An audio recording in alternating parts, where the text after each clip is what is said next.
வணக்கம். ஒரு மின்சுற்றில் மின்சாரம் பாயும் போது மின்தூண்டி அல்லது சொலனாய்டு எவ்வாறு ஆற்றலை சேமிக்கிறது என்பதை இந்த பாடத்தில் பார்ப்போம். மின்காந்த புலத்தில் சேமிக்கப்படும் இந்த ஆற்றல் தொழில்நுட்பத்தில் மிக முக்கிய பங்கு வகிக்கிறது. மின்சாரம் நின்ற பிறகும் சில கருவிகள் காந்தத்தன்மையை தக்கவைத்துக் கொள்வதை கவனித்திருக்கிறீர்களா? இது காந்தப்புலத்தில் ஆற்றல் சேமிக்கப்படுவதால் நடக்கிறது. இதைத்தான் நாம் காந்த ஆற்றல் அடர்த்தி என்று அழைக்கிறோம். முதலில் ஒரு சொலனாய்டை எடுத்துக்கொள்வோம். இதன் நீளம் L, குறுக்குவெட்டு பரப்பு A மற்றும் சுருள்களின் எண்ணிக்கை N என்க. இதில் பாயும் மின்னோட்டம் ஒரு சீரான காந்தப்புலத்தை உருவாக்குகிறது. ஒரு சொலனாய்டின் தன்மின் தூண்டல் எண் அதன் வடிவம் மற்றும் சுருள்களின் எண்ணிக்கையை பொறுத்தது.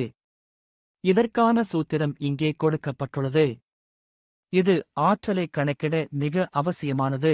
மின்தூண்டியில் சேமிக்கப்படும் மொத்த காந்த ஆற்றல் மின்னோட்டத்தின் இருமடிக்கு நேர்விகிதத்தில் இருக்கும். இந்த ஆற்றல் சொலனாய்டின் உட்புறத்தில் உள்ள காந்தப்புலத்தில் பரவியிருக்கும். சொலனாய்டின் உள்ளே இருக்கும் காந்தப்புலம் ஐ நாம் மின்னோட்டத்தின் மூலம் கணக்கிடலாம். இங்கே N என்பது ஓரலகு நீளத்தில் உள்ள சுருள்களின் எண்ணிக்கையை குறிக்கிறது. ஆற்றல் அடர்த்தி என்பது ஒரு குறிப்பிட்ட கன அளவில் சேமிக்கப்பட்டுள்ள ஆற்றலின் அளவாகும்.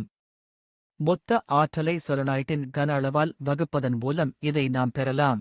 இப்போது நாம் ஏற்கனவே பார்த்த மொத்த ஆற்றல் சூத்திரத்தை கன அளவால் வகுப்போம். இதில் க்கு பதிலாக அதன் விரிவான சூத்திரத்தை பிரதியிடுகிறோம். சுருக்கமான கணித முறைக்குப் பிறகு நமக்கு இந்த வடிவம் கிடைக்கிறது.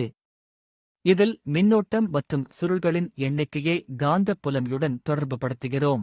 இறுதியாக காந்த ஆற்றல் அடர்த்திக்கான சூத்திரம் கிடைத்துவிட்டது. இது காந்தப்புலத்தின் வலிமையின் இருமடிக்கு நேர்விகிதத்தில் இருப்பதை கவனியுங்கள். ஒரு உதாரணத்தை பார்ப்போம். காந்தப்புலம் 0.5 டெஸ்லா என்று இருந்தால் ஆற்றல் அடர்த்தி எவ்வளவு? சூத்திரத்தில் மதிப்புகளை பிரதியிட்டால் விடை கிடைக்கும். கணக்கீட்டின்படி ஒரு கன மீட்டருக்கு சுமார் 99,000 ஜூல் ஆற்றல் சேமிக்கப்படுகிறது. இது காந்தப்புலத்தின் வலிமை எவ்வளவு அதிக ஆற்றலை தரவல்லது என்பதைக் காட்டுகிறது. இந்த வரைபடத்தை பாருங்கள். காந்தப்புலம் இருமடங்கானால் ஆற்றல் அடர்த்தி 4 மடங்காக அதிகரிக்கும். இது ஒரு பரவளைய தொடர்பைக் கொண்டுள்ளது. மின்புல ஆற்றல் அடர்த்தியுடன் இதை ஒப்பிட்டுப் பாருங்கள். இரண்டிற்கும் இடையே உள்ள ஒற்றுமை வியப்பானது. இயற்கையில் மின் மற்றும் காந்த விசைகள் எவ்வளவு சீராக இயங்குகின்றன என்பதற்கு இது ஒரு சான்று.